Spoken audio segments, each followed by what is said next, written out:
D'avoir répondu à nos questions. Cette question maintenant, votre pressing est-il dangereux pour la santé? Le produit habituellement utilisé dans le nettoyage à sec a été classé comme probablement cancérigène. Dans la capitale, 18 plaintes ont été déposées l'an dernier pour des maux de tête. Des solutions alternatives existent et la ville de Paris veut les encourager. Michel Ray et Noé Salem. Perchloroéthylène, le nom est encore méconnu, mais l'odeur de ce solvant vous est familière. On la trouve dans 90% des pressings. Le produit est utilisé pour les nettoyages à sec, mais il est très toxique. Ça donne des lymphomes, des myélomes, des leucémies, enfin bon, plusieurs types de cancers.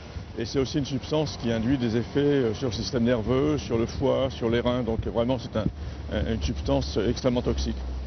Michael a travaillé 26 ans avec le perchlor, comme il l'appelle.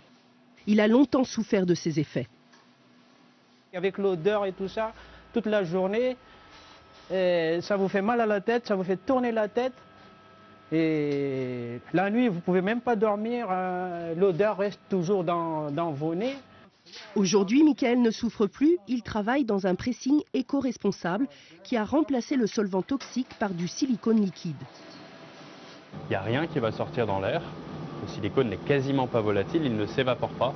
Donc il ne part pas ni dans le magasin, ni chez les voisins dessus. Il va rester dans la machine, bien sagement. Et tous les 3 mois à peu près, on va sortir une trentaine de litres de silicone sale qu'on va renvoyer chez notre fournisseur, qui va le détruire ou le recycler, qui va nous renvoyer 30 litres de silicone propre. D'autres techniques alternatives ont vu le jour ces dernières années.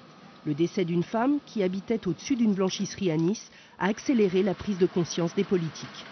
Les pouvoirs publics doivent prendre leurs responsabilités aujourd'hui pour trouver d'autres réponses pour qu'on puisse continuer évidemment à faire laver ses vêtements dans Paris, mais sans prendre autant de risques sur la santé. Donc nous sommes demandeurs qu'un dialogue puisse s'instaurer et qu'on puisse éventuellement d'ailleurs aider ces commerçants à pouvoir changer de méthode.